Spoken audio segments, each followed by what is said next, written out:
അപ്പോൾ ഇന്നത്തെ വീഡിയോയിൽ നമ്മൾ തമ്മിൽ പറഞ്ഞ കണക്ക് 3 വ്യത്യസ്തമാർന്ന ചോദ്യങ്ങളാണ്. സിമ്പിളാണ്. നമുക്ക് നോക്കാം 3 ചോദ്യത്തിൻ്റെ വ്യത്യസ്തത എന്നത് നോക്കാം. അപ്പം തന്നിരിക്കുന്നതാണ് ഒന്നാമത്തെ ചോദ്യം. ഈ ചോദ്യത്തിൽ നമുക്ക് എന്തോ കണ്ടുപിടിക്കേണ്ടത്? എന്നിൻ്റെ വിലയാണ് കണ്ടുപിടിക്കേണ്ടത്. എന്നിൻ്റെ വില അതാ ഇവിടെ കൊടുത്തിരിക്കുന്ന ഈ എന്നിൻ്റെ വില എത്രയെന്ന് കണ്ടുപിടിക്കണം. ഓക്കെയാണ്. തന്നിരിക്കുന്ന ഓപ്ഷനുകൾ ഇവിടെ ഉണ്ട്. അപ്പോൾ ഇങ്ങനെ ഒരു ചോദ്യം വന്നാൽ കുറേ പേര് ഇവിടെ നിന്ന് ആലോചിച്ചാണ് എങ്ങനെ ഇത് എന്ത് ചെയ്യാൻ കഴിയും എന്നിങ്ങനെ ആലോചിച്ച് സമയം കളയാതെ ജസ്റ്റ് എന്ത് ചെയ്യുക, നിങ്ങളിതാ ഈ ലെഫ്റ്റ് സൈഡിൽ ആ എന്നുള്ള ഭാഗം ഒന്ന് എടുത്തെഴുതുക. നോക്കടാ, 12n+7 by 7n+4 ഇങ്ങനെ എടുത്തെഴുതുക. ഓക്കെയാണ്. ഇത് വലുതായിട്ടൊന്നും ചെയ്ത് സമയം കളയാതിരിക്കാൻ വേണ്ടി ഞാൻ പറഞ്ഞത് ഈ ഇടത്തെ സൈഡ് എടുത്ത് ഇങ്ങോട്ട് എഴുതുക. എന്നിട്ട് ഓപ്ഷനുകളിൽ കൊടുത്തിരിക്കുന്നത് ആരെന്ന് ചോദിച്ചാൽ എന്നിൻ്റെ വാല്യൂ തന്നെയല്ലോ. ഈ ഓരോ എന്നിൻ്റെ വിലയും എന്ത് ചെയ്യുക, നമ്മൾ ഇവിടേക്ക് അപ്ലൈ ചെയ്യുക. ഈ എന്നിൻ്റെ അവിടെ ഇട്ട് കൊടുക്കുക. അപ്പോൾ എന്നിൻ്റെ അവിടെ ആദ്യം പറഞ്ഞിരിക്കുന്ന എന്നിൻ്റെ വാല്യൂ 0 ആണോ എന്നല്ലേ ചോദിച്ചാൽ നമുക്ക് എന്നിൻ്റെ അവിടെ 0 എന്ന് ഇട്ട് നോക്കാം. എന്നിൻ്റെ അവിടെ 0. അപ്പോൾ എങ്ങനെ വരും ഇവിടെ? എന്നിൻ്റെ അവിടെ 0 എടുക്കണം. 12 × 0 + 7 ഡിവൈഡഡ് ബൈ 7 × 0 + 4 എന്ന് വരും. എന്ന് പറയുമ്പോൾ 12 × 0 എന്ത് വരും? 0. 0 + 7 ബൈ 0 + 4. അപ്പോൾ ബാക്കി എന്ത് വരും? 7/4. അപ്പോൾ നമുക്ക് എന്ത് മനസ്സിലായി? എന്നിൻ്റെ അവിടെ ഇവിടെ 0 കൊടുത്തപ്പോൾ നമുക്ക് ഈ 7/4 അല്ലെങ്കിൽ വലത്തെ സൈഡ് കിട്ടി എന്ന് മനസ്സിലായി. അപ്പോൾ ഈ ചോദ്യത്തിൻ്റെ ഉത്തരം എന്താണ്? ഈ ചോദ്യത്തിൻ്റെ ഉത്തരം ഓപ്ഷൻ എ 0 തന്നെയാണ്. കണ്ടോ? അപ്പോൾ ഇത്ര മാത്രമേ ഉള്ളൂ. ഈക്വൽ ടു വരുന്ന ചോദ്യം വന്നാൽ ലെഫ്റ്റ് സൈഡിനകത്ത് എന്താണോ നിങ്ങൾ ചെയ്യുന്നത് ചെയ്ത് നോക്കുക, റൈറ്റ് സൈഡ് കിട്ടുന്നുണ്ടോ എന്ന് നോക്കുക. അപ്പോൾ ഞാൻ ലെഫ്റ്റ് സൈഡിൽ 0 അപ്ലൈ ചെയ്തപ്പോൾ എനിക്ക് റൈറ്റ് സൈഡായ 7/4 കിട്ടി. അപ്പോൾ ഈ ചോദ്യത്തിൻ്റെ ആൻസർ എന്താ? ഓപ്ഷൻ എ ആയിരുന്നു. 0 ആണ് ആൻസർ. ഓക്കെയാണ്. രണ്ടാമത്തെ ചോദ്യം. അപ്പോൾ തന്നിരിക്കുന്ന ചോദ്യം നോക്കടാ. If the measures of 3 angles of A triangle, ഒരു ത്രികോണത്തിൻ്റെ 3 കോണളവുകളാണ് പറഞ്ഞത്. കേട്ടോ, 3 ആംഗിൾസ് ആണ്, 3 കോണളവുകളാണ് പറഞ്ഞിരിക്കുന്നത്. ഒരു ആംഗിൾ എത്രയാണ്? 14x. മറ്റൊരു ആംഗിൾ എത്രയാണ്? 13x. മറ്റൊരു ആംഗിൾ എത്രയാണ്? 13x. ഇങ്ങനെ പറഞ്ഞിട്ടുണ്ട്. എന്നിട്ട് കണ്ടുപിടിക്കാൻ പറഞ്ഞ what is the largest angle, വലിയ കോണിൻ്റെ അളവ് എത്ര എന്നാണ് ചോദിച്ചിരിക്കുന്നത്. വലിയ കോണിൻ്റെ അളവ് എത്ര? അപ്പോൾ ഇവിടുത്തെ വലിയ കോൺ എന്ന് പറയുമ്പോൾ 14x ആയിരിക്കുമെന്ന് നിങ്ങൾക്ക് മനസ്സിലാക്കാൻ വലിയ പാടൊന്നുമില്ല. ഈ x കണ്ടുപിടിച്ച് കഴിഞ്ഞാൽ ഏറ്റവും വലിയ വാല്യൂ എന്ന് പറയുമ്പോൾ 14x. അപ്പോൾ ഇതാണ് നമുക്ക് കണ്ടുപിടിക്കാനുള്ളത്. അതിന് മുമ്പ് നമുക്ക് ആരെ കണ്ടുപിടിക്കണം? x കണ്ടുപിടിക്കണം. എങ്ങനെ മക്കളെ x കണ്ടുപിടിക്കണം? നിങ്ങൾക്കറിയാം ഒരു ത്രികോണത്തിൻ്റെ 3 കോണ് കൂടെ കൂട്ടി എത്ര? 180. അപ്പോൾ നമുക്ക് ഈ വരി എഴുതാൻ പറ്റും. 14x + 13x + 13x. 3 കോണും കൂടെ കൂട്ടി എത്ര ഒരു ത്രികോണത്തിന്? 180 ഡിഗ്രി. ഇനി ഇതെല്ലാം കൂടെ കൂട്ടുമ്പോഴോ 14x ഉം 13x കൂടെ കൂട്ടിയപ്പോൾ 27x. 27 10 37 3 40x. നമുക്ക് എഴുതാം 40x = 180 എന്ന് എഴുതി വയ്ക്കാം.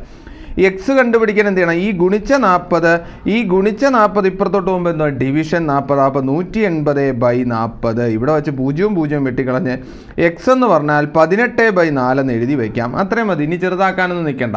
എക്സ് 18/4. അപ്പോൾ നമുക്ക് കണ്ടുപിടിക്കേണ്ട ഏതാ? ലാർജസ്റ്റ് ആംഗിൾ ആണ്. ലാർജസ്റ്റ് ആംഗിൾ മീൻസ് 14x ആണ് കണ്ടുപിടിക്കേണ്ടത്. നല്ല ഓപ്ഷനിൽ കിട്ടത്തുള്ളൂ, അല്ലാതെ ഈ ഉത്തരം ഓപ്ഷൻ ഇല്ലല്ലോ. എക്സിൻ്റെ വാല്യൂ കൂടെ അപ്പോൾ 14 ഇൻറ്റു ഈ എക്സിന് പകരം എന്ത് കൊടുക്കണം? ഈ കണ്ടുപിടിച്ച 18/4 കൊടുക്കണം. അപ്പോൾ ഉത്തരം പറ. നോക്കടാ, 14 × 18/4 എങ്ങനെ ചെയ്യാം നോക്കടാ. എന്ത് ചെയ്യണം? പകുതി എടുക്കണം. 4ൻ്റെ പകുതി 2. അതെനിക്ക് 14ൻ്റെ പകുതി 7. അടുത്ത 9/2 എത്ര? 18/2 എത്ര? 9 ആണല്ലോ. അപ്പോൾ 7 × 9 എന്ത് കിട്ടും? 63 ആണ് ഈ ക്വസ്റ്റ്യൻ്റെ ആൻസർ. അല്ലെങ്കിൽ ഓപ്ഷൻ ഡി ആണ് ആൻസർ. ഈ സീനെ കുറിച്ച് നിങ്ങൾ നോക്കണ്ട. 63 ആണ് ഈ ചോദ്യത്തിൻ്റെ ആൻസർ. കണ്ടുപിടിച്ച് വെച്ചിട്ടുണ്ട്. അപ്പോൾ ഇത്ര മാത്രമേ ഉള്ളൂ. ഈ ക്വസ്റ്റ്യൻ്റെ ആൻസർ എന്ന് പറഞ്ഞാൽ 63 ആണ്. ലാർജസ്റ്റ് ആംഗിൾ ആണ് ചോദിച്ചത്. അത് 14x ആണ്. 14ൻ്റെ അവിടെ x ചെയ്താൽ 63 കിട്ടും. സെറ്റാണ്.